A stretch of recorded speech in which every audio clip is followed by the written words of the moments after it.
Hey everyone, welcome back to my second episode. This one is going to be what is a calorie. So today we're going to go basically through what a calorie is, how our body uses it, and are calories the same? Now when we come down to our macronutrients, so the things that we consume being protein, carbs and fats, now these are where our calories come in for the most part. So we have protein. Protein comes in at 4 kilocalories per 1 gram. So you'll probably see here people say kcals. That's actually 1,000 smaller calories. Calories are actually quite small, but we generally talk in kilocalories. But from this point on, when I say calories, I'll be referring off to kilocalories. Carbohydrates, again, 4 calories per gram. And then our fats down here are a little bit more calorically dense at 9 calories per gram. But it's not that simple because this video is not 20 seconds long. We have a thing over here called TEF. TEF is our thermic effect of food. Now we'll dive into that one a little bit in a later video, but essentially what that is, it's a part of your TDEE. That is how many calories your body has to consume and absorb just to break down the food that you are eating. So with fats, they come in at a 0 to 5% TEF, carbohydrates come in at 10 to 15, and protein at a whopping 25 to 35%. Now that there is why you'll probably hear people mostly rant on about protein diets and high protein diets specifically being good for you if you're looking for body compositional changes and for weight loss goals. Now on top of that, protein has its own benefits of obviously muscle building, helping with hormones and all that kind of stuff, hormone deliveries.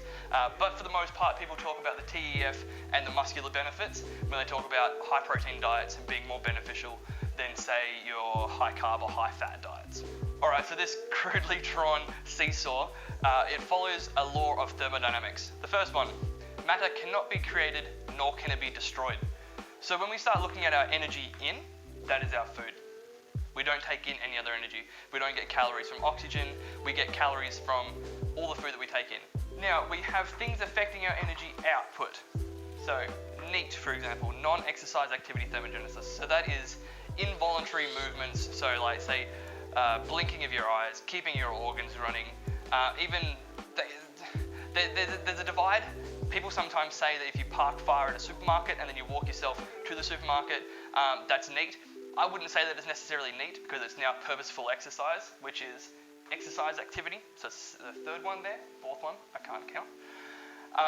But however, it's a good way to then manipulate your steps through the day, which then could be considered as NEAT. So you might hear some people talk about NEAT as walking further. I would say NEAT is just completely involuntary things that you don't think about, but that changes depending on the amount of food that you eat as well. So if you eat a lot of food, you'll probably find that you twitch a little bit more, talk a little bit faster, and then when you see people, so say people that are contest prepping, their non-exercise activity is going to be very, very low. I know when I was doing my competitions, for example, I actually started developing a lisp because my body just didn't want to talk properly. I know it's weird, right? Some people will, yes, they'll talk slower, blink slower, act slower, hand-eye coordination should be slower. That all gets dumbed down in a calorie deficit. Thermic effect of food, which we again briefly touched on before. BMR, your basal metabolic rate, so that is just keeping everything running through your body. And there's another one that I like to throw down there, medical issues. So say people with cystic fibrosis, right? Their body's quite adaptive to the food that they put in. They find it quite hard to put on weight. And then say if you had, say, polycystic ovary syndrome, you might find that your basal metabolic rate is quite lower, so you need to eat a lot less than what the average person does. So that is pretty much it in a nutshell. That's how our body uses calories. Now, depending on that seesaw there, if energy out is higher than energy in, that means you're going to be losing weight. You're spending more than you're earning. However, with it set up as it is right now, our food is higher than our output. This would mean that we're going to be putting on weight. Okay? Now, depending on how much that is, will depend on how much weight we put on. Alright, cool. I hope that made a little bit of sense to you guys.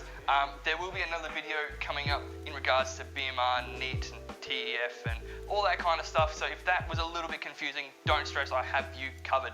But the last thing that I want to talk about are diets.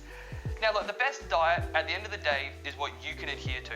I don't give a flying fuck if it is keto, paleo, high carb, but say like vegan, all that kind of stuff. The best diet is what you can adhere to. The reason why all these people here are pushing their diet is for one of two reasons. It's either from a sincere point of view of, this worked for me, I want to show the rest of the world how this has worked for me, I think it can work for everybody. It's naive, but it comes from a good place. Now the second one are money grubbing bastards. So they want to market their certain thing in a certain package to sell it to someone because they've heard, oh look at this, keto helps with this. So if this is keto drink, then it's going to work for me, right? No, it just means that there's no carbs in it. Our body needs carbohydrates, our body needs fats, our body needs protein. It needs them in certain levels. You can adjust those levels, but it comes from what you adhere to. So if someone comes to me and they're already eating keto-like, or they're already eating low fats, and they just need a little bit of skewing, they maybe need to up their protein a little bit, which tends to be pretty common in most people. They need to up their calories a little bit more coming from certain foods. That seems to be pretty common for most people. But say if this dude here who comes into me with low fat, he comes to me and then I go, look dude, keto is the solution. No, it's not. It's not the solution because he's been eating low fat the whole time and his body's already accustomed to that. Fun fact, we only eat around the same 20 food groups throughout our lifetime because we're habitual people. You try to break someone out of that habit, they're either going to flourish, but most of the time they're going to flop. And if someone flops in a diet, they feel like shit, they put on more weight after they go, fuck diets, doesn't work, what's the point of doing it? You're going to lose that person's going to have a less of a quality of life. So if you're watching this as a trainer, I want you to take that into consideration. Next time someone comes to you and you've worked with, say, high carb diets in the past, think about it. If he's already eating a keto-based diet and he just needs a little bit of help to get those last couple of kilos away, then just show him the way. Show him how to manipulate the foods that he's already eating to have a better quality of life. There's no point trying to go for a juice cleanse or trying to go vegan if this dude loves eating meat because he's going to feel like absolute shit, okay? It's going to work for you. You need to figure out what you already do, how to change what you already do to help you. Whether it's in blood lipids, whether it's with cholesterol levels, whether it's blood sugar, 95% of the health conditions that we get as humans from our food are explained in a calorie deficit. What that means is that 95% of the issues around food, surrounding health issues regarding those things, they are all equated for in a calorie deficit. Not because you're eating keto or paleo or low fat or juicing or any of those there. It's because you have started to eat less than your body needs so your body is not stressed. Okay, that was my rant. Thank you everybody for listening. If you have any questions, let me know in the comments.